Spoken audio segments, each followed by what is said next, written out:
take questions for head coach Matt Painter. Raise your hand. We'll get a microphone to you. Steve, go ahead. Amen. Let's talk resolve. After Penn State, how resolved were you and your staff and the players on fixing some of the problems? Because you're always talking direction basketball. Yeah. It looked better tonight than it did against Penn State. Yeah, I think in the first half we did some really good things offensively, but we didn't make shots. So it comes off as that you're struggling when in reality you're doing some good things. I thought it took us, a half to really, and it helped us with that being said, that Reese got into foul trouble. Those guys didn't score a bunch in the first half. They just got every rebound. So Maryland was +9 on the glass. And then in the second half, we did a much better job. I think we were +6, if I'm not mistaken. So that kind of adjusting to that, those guys are aircraft carriers. They got great size, great skill.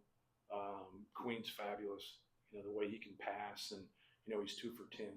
He's 0 for 10 from 3 coming into the game, and he makes a couple of them. Just kind of shows you his upside with his ability to pass and rebound. Anytime you have that combination, we used to have it with Travion.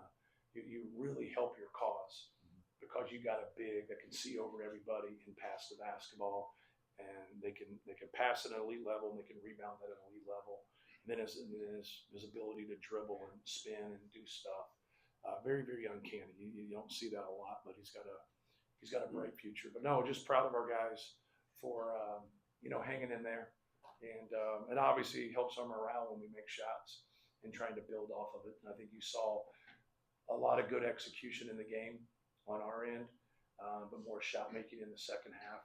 And anytime you're making shots, now you've got a better chance just because you're setting your defense. Hey, man, at the start of the second half there, did you set that up particularly for Warrior to bury those 2 threes in a row there that kind of gets you some momentum? Yeah, the one was, yes. The other one was just playing. Okay. Yeah, but PJ did that. Yeah, PJ did a good job. He did a good job of kind of running the game and kind of they'll mix things up. They switch 5 ways, like the first play of the second half, we're yelling it out, and then we throw it right to him for a pick 6. And that's where he's great. He's great at switching things man to man, but only switching with his 3 guards, then go into a matchup zone that falls back into a man. Then he'll switch 5 ways. So you can run things or call certain things, and then he's changed. And it makes it hard. You got to be able to play basketball. And obviously we're very fortunate to have Braden because I thought he took over the game in the second half, made shots, but also made some big plays, made some big passes. On Braden, just the way that he came out from the start, kind of on the attack and being aggressive, that seemed to get things in sync that might have carried on even through the rest of the game. Yeah, just looking for his, especially in transition and especially in ball screen action, just taking what they're giving him. I don't have that predetermined thought. If they're going to be up and they're going to be aggressive, try to hit the roll guy, try to get the ball out of your hands and throw it behind you. If they're going to give you space, which they give you more space in transition, look for your pull up. Or look to play off your shot fake after you drive the basketball, and just see how they're handling it. When you don't have those predetermined thoughts and you play off of instincts, and you have his skill package, good things are going to happen. Coach, you mentioned the rebounding issues in the first half and then the improvement in the second half. Was it just accepting the physicality more and doing a better job of initiating that contact first? Yeah, well, the thing that happens, I'll have to watch the film, is when you're going to beat us off the dribble and you got us in rotations, it's harder for us because now we don't have great rebound balance. So some of that came into play. I thought we did a better job guarding. You can't let the ball get into the paint. When the ball got into the paint, whether it was driven or passed, good things normally happen for them. That was make or miss. So I think that was more important for us. I think we were more active there. But to their defense, they also don't have one of those guys in their half the second half. We were very fortunate. And then when he was in there, when you're in foul trouble, you're just not always the same aggressive player on the glass, especially the offensive glass, because you don't want to get a cheap one. So I think that variable is pretty important.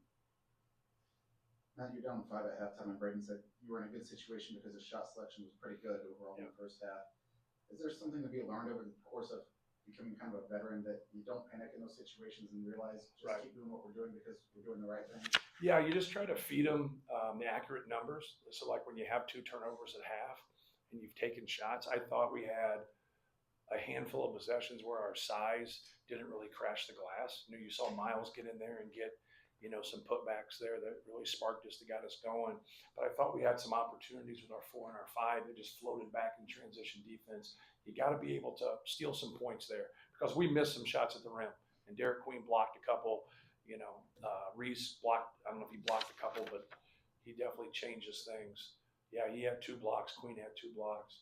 So, like, when you get there around the rim, and sometimes it's not always that first shot. It can be that second shot if they overdo some things. But I thought they kept their poise. We just kept saying how we were getting the shots that we wanted, you know.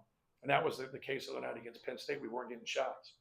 You know, to have that stat and say at the end of the game, and I know at the end, they got a little lopsided and it moved back in our favor, but we shot a better percentage than them.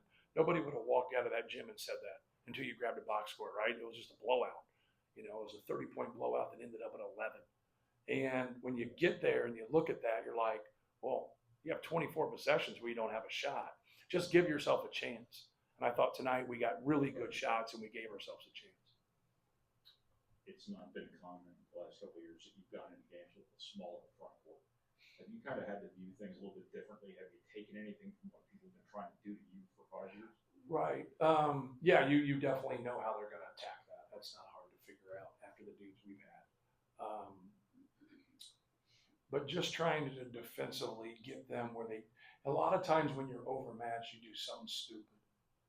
You just like – you hold somebody, you grab somebody, or you arm bar past 12 feet. You just do stupid things because physically you're overmatched and mentally you just let it happen. Well, don't let it happen. Just do the best you can.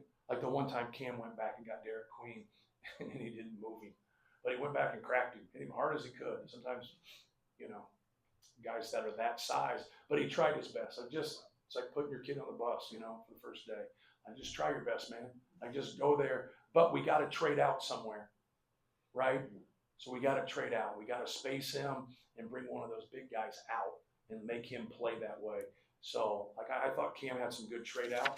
You know, obviously, you look at Derek Queen's numbers, you look at that, and there wasn't a head-to-head battle, any stretch of the imagination. But when we do that, when we run stuff, and now we can stick him behind the ball or away from the basketball, they either got to stay out or he gets a shot.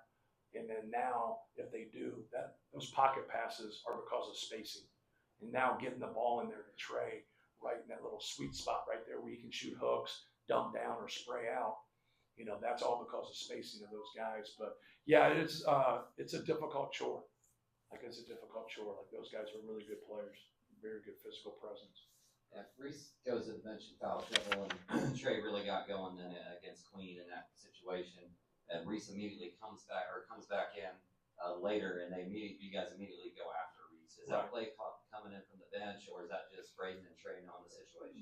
It's coming from the bench, but it's something that we do a lot of, right? We do. If you get aggressive, we can hook that in there. If you give us a gap, we can throw that pocket pass. If you blitz it, then we're just trying to get him right there in the middle. So, like, just trying to get him that basketball there and then be aggressive. We let him know he's got 4 fouls, but he's still going to go after those guys. Well, you know, when he establishes that, like think of our Alabama win here and think of this win and then go look at Trey's line. Like, we got to, against people that have front lines like that, we got to establish him. They got to start thinking about him, because now when they start thinking about him and doubling and doing different things, that's how we can get threes. When they just stay one-on-one, he loves it, because, like, he wants to score all night long. Like, against Alabama, he was 12 for 23. And so, like, you know, he could have been more efficient, but we're still getting him 23 shots. I think that's good. That beats 7 turnovers at Penn State. Casey McBride. Matt, staying on Trey, the way that Smith executes the offense, you can say the same about Trey, just making decisions down low. Being able to get those two in a 2-man game for that long a stretch, what does that allow your offense to do? Yeah, like, it just depends, like, how they play it, and they mix things up. But, like, yeah, that's what we wanted. We wanted to space out our skill, and we wanted those guys to get in a 2-man game. And when it wasn't there, just to kind of, you know, reuse it too. Like, go from a ball screen into a twist and use it again. Then if not, go back to a quick hit where he comes back for a handoff and then play again. Just keep making them, you know, break right there. And then that's where I thought in that one stretch, Braden was getting his pull-up threes, but Braden was also getting in to get a little deeper pull-up And then he started getting those passes to him, whether pocket pass, he had the lob over the top a couple times, and that's when he's at his best. That's all right. You talked about King's fight at Penn State. See Fletcher get 7 rebounds and Miles get 7 rebounds. Miles has had a lot of closeout defensive rebounds this season in the 5 minutes games. Yeah. What does that kind of say about what they're trying to give you in terms of substance and toughness and things like that? Yeah, I thought it was great. Both those guys got 7 rebounds, and that's what we need. Like, those guys are, when the 4s and 5s, are doing more of a box out. And now we just tell those guys to be able to go and get it because those guys got such a chore of trying to keep those guys off the glass. And I thought they both did a great job. I thought Miles, I think it's frustrating sometimes, like for those guys because they're running stuff and Miles gets those lead guards, and they have quickness and that's a hard thing. But I thought like his guy got away from him a couple times, but like at the end there, he went and got a couple clutch rebounds for us, just like he has in other close games for us. He did that against Ole Miss, which was huge. Thank you. Thanks, guys. Yep.